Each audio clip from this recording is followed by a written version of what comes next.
to the Ravens Rundown, powered by Chat Sports. Tyler Jones here with you. So glad to have you with us.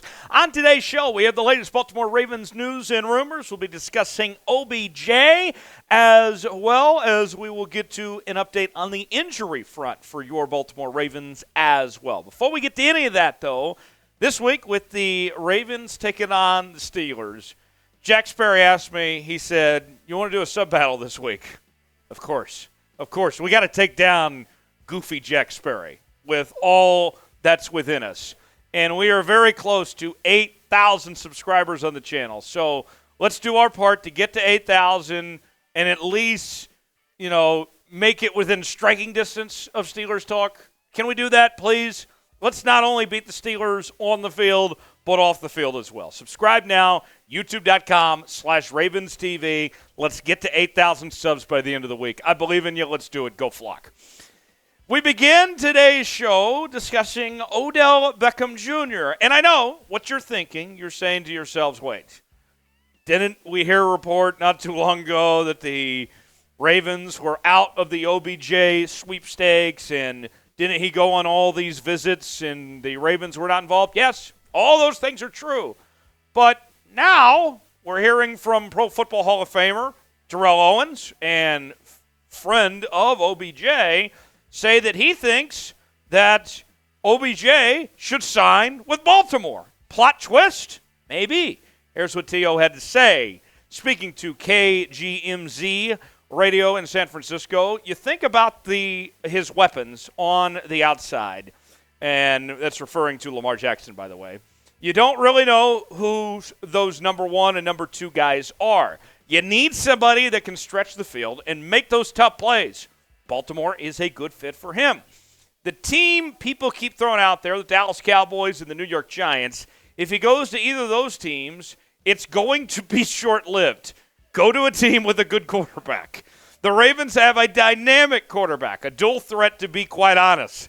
He's become a quarterback that can run. People try to assess black quarterbacks. Oh, he's a running quarterback. I don't like that team. He's made himself into a quarterback that can run. So that's what T.O. has said.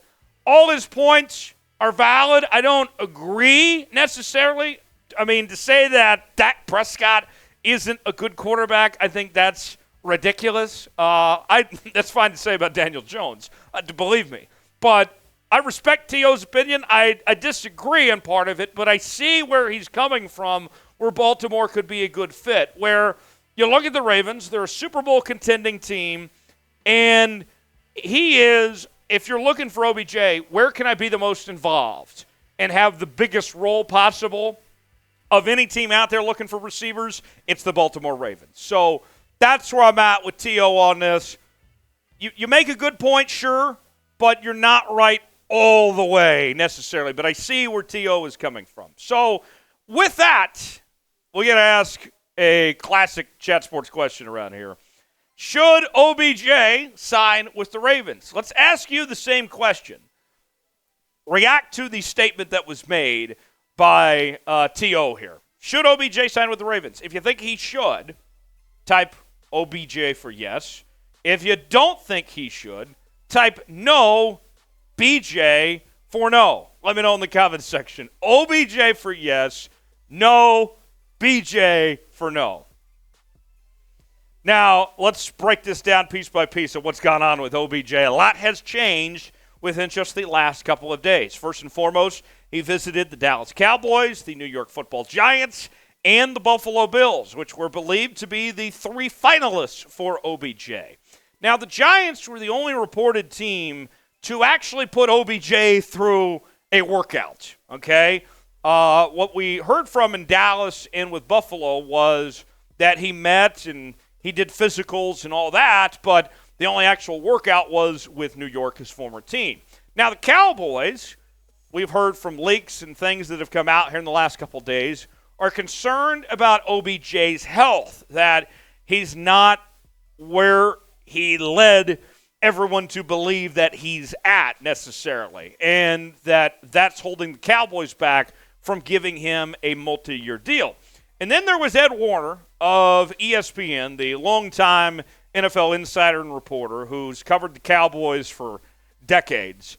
He reported just within the last few hours, don't expect OBJ to play before the playoffs. That right now, where the progress is at, he's just not all quite there to give it a go right now, but could be ready to go by the time the postseason starts. And then there was the LA Rams, his former team, and we found out that OBJ actually declined an offer from the Rams earlier in the season that was incentive-based, and he didn't want to take anything that was incentive-heavy, that he wanted more of that guaranteed money. So that's where everything stands with the latest of OBJ right now, potentially opening up the door for the Baltimore Ravens. Remember, there's still cap issues with the Ravens. Don't have a whole lot of money to spend necessarily. But if he's only going to be available for the playoffs, well, there's the playoff money. So maybe you can get him on a minimum of some sorts with that.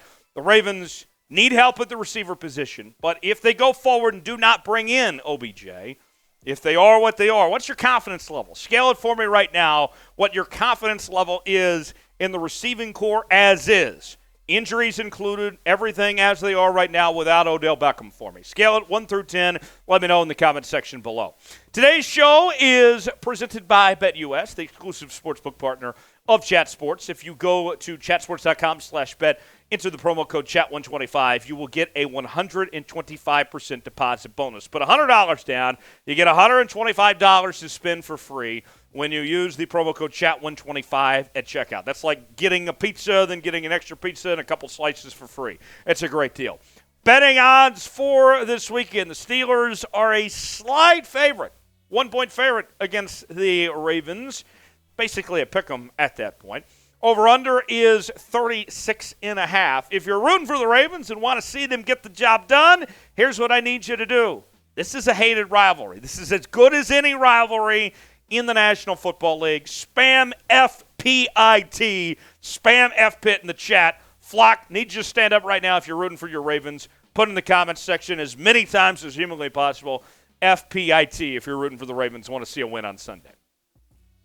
Now to the injury news. Let's go there as the Ravens released a long injury report Wednesday of those not involved in practice, and this was ahead of Sunday's game against the Pittsburgh Steelers. And we also got the latest on Lamar Jackson and his situation as well. Remember a couple days ago when we found out more from Lamar Jackson, we were told that he was likely to miss 1 to 3 weeks, but the Ravens themselves have not officially ruled out Lamar Jackson. At the time of this taping, they have not straight up said that he's out yet. We expect that to be the case, but we haven't heard that officially. So with that said, here's the Wednesday practice report, and you can see that 10 players did not practice on Wednesday. Granted, a good number of them, as you can see, were due to rest or personal issues. That's normal. But the guys that did not practice on the other end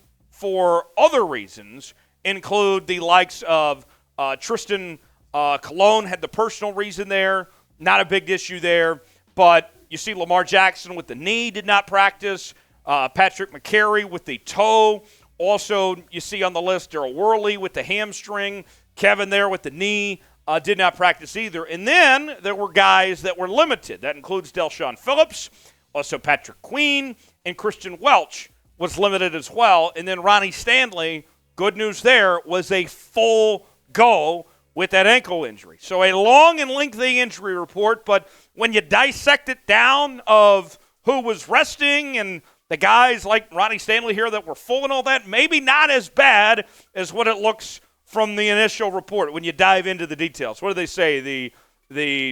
It's all in the details, right? That's what we saw here with this Ravens injury report. So with that said, I'd be shocked if Lamar plays on Sunday. When you get to Wednesday and later on the week, every single day matters at that point of your availability.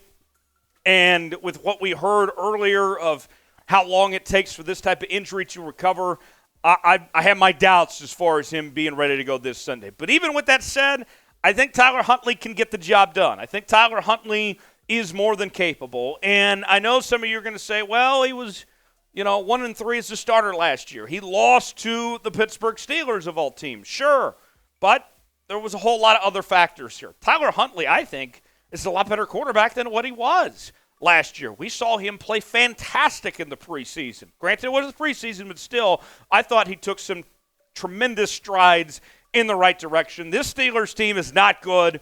They got a lot of issues that they're dealing with right now, and Kenny Pickett has been a mess as a rookie. It's a rivalry game. I get all that, believe me. But even with that said, I have faith, I have trust in Tyler Huntley that he can still get the job done Sunday and deliver a Ravens win. What say you? Predict the score for me. How is it going to go on Sunday? And you can be honest with me. If you're picking the Steelers, that's fine.